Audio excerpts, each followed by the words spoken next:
Hello everyone and welcome back to my Bold and Beautiful 29 YouTube channel. I hope you guys are having a wonderful day. Before we start, please hit the subscribe button and give this video a thumbs up.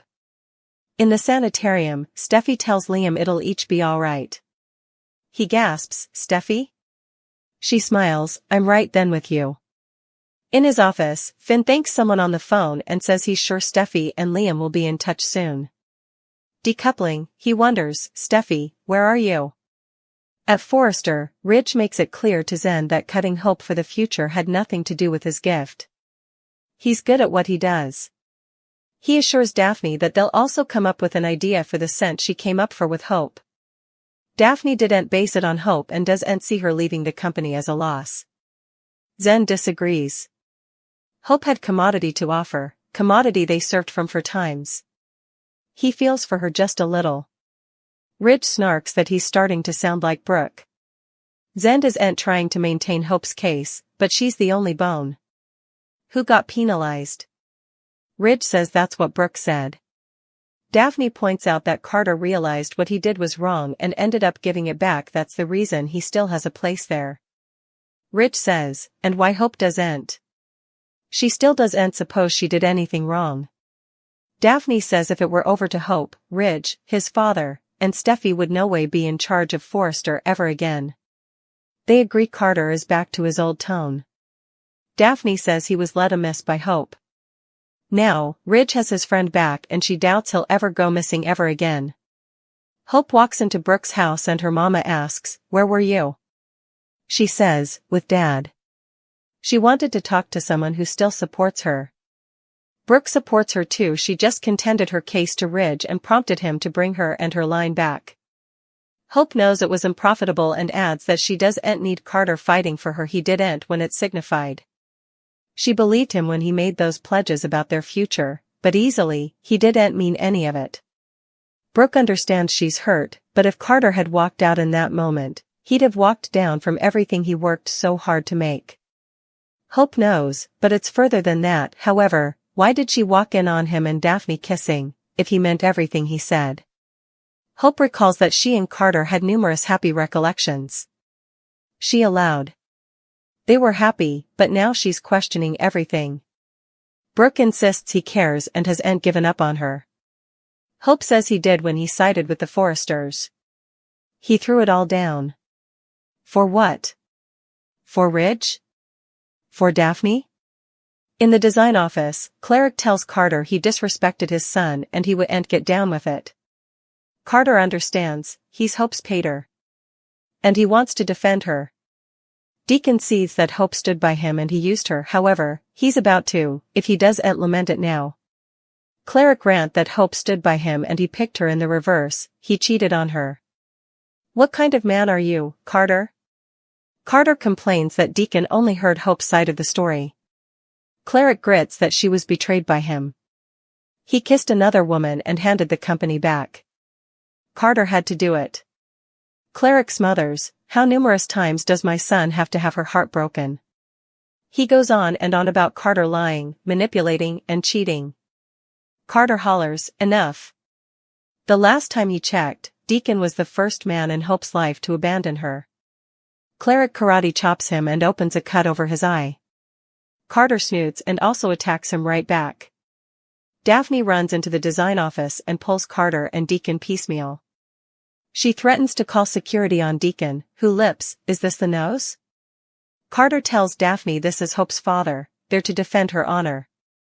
Daphne says there's no need, she has none. Cleric snarks, "Charming."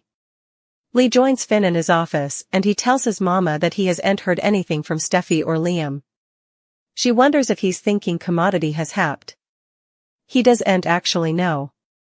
He details that he left Kelly with her friend down the road. Lee's sure she's disappointed, but she has no reason to feel insecure. Finn agrees and sees how important she loves her mama and pater. Finn tells Lee that Kelly's agitated about the father/son cotillion coming up. Nothing will keep Liam from going to it with her. In Liam's sanitarium room, he's suitable to tell Grace his full name. She asks if he knows why he's there. He asks, "Where's then?" Steffi tells him he's at the sanitarium. Commodity happed and he has a serious head injury. Liam is unfit to tell them how he got the head injury. Grace worries that he'll have a seizure and explains he'd a serious brain bleed. Steffi assures him he's in good care and they'll get through this together. Grace tells Liam he's lucky he got there when he did any longer and he might not have made it. She says Steffi set up him and called 911. Steffi saved you, Liam. Liam gashes over, as does Steffi. In his office, Finn tells his mama he can't understand where Steffi is and why she's not getting back to him. In Liam's sanitarium room, he chokes to Steffi, "You saved me?" Grace confirms if it wasn't for her, he wouldn't have made it. He sniffs, "I guess I owe you one." Steffi just needs him to get better. Kelly and Beth need him. He panics, allowing Kelly saw him.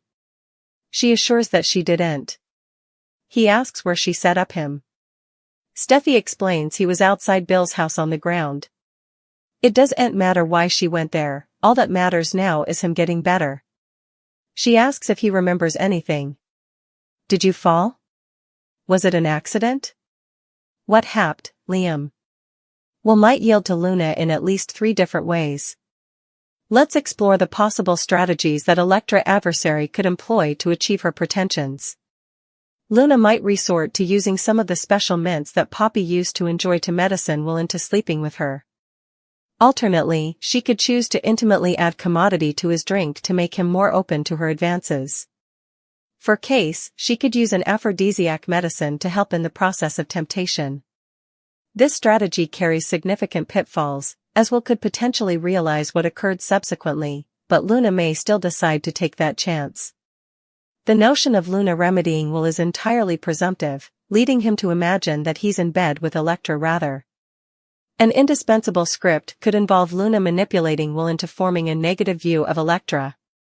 She might concoct a plan to move Will that Elektra has been treacherous with none other than Remy, or maybe that she has engaged in some other form of treason.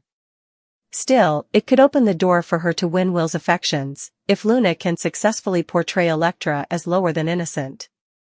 He might start to see Luna in a different light, believing that Elektra is the true villain. This shift in perception could fluently lead to Will being more open to Luna's advances in a more intimate way. Luna could just wear Will down, considering Elektra's not ready. We must also take into account the chance that Luna could wear Will down, especially since Elektra isn't prepared to advance their relationship. Will is only mortal, and Luna, a stunning woman, is making her intentions clear. Could this lead to Will betraying Elektra in the end? It would be unfortunate to substantiation Will abandon his fidelity to Elektra, but he might end up making a significant mistake that he'd come to lament. Anyhow, of how effects unfold, Luna will persist in her sweats to win Will over, starting with some intimate moments. Luna will be putting in considerable trouble, with backing from Sheila, so keep an eye out for any underhanded strategies that may arise. Hope and Brooke are at the Logan manse.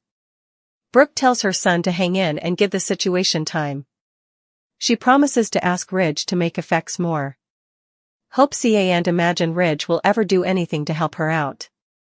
Brooke counters that Steffi respects Ridge's opinion and Hope doesn't. She's also getting veritably tired of postponing to Ridge in all ways. Further, Hope understands why her mama constantly defers to Ridge but is growing tired of the situation, herself.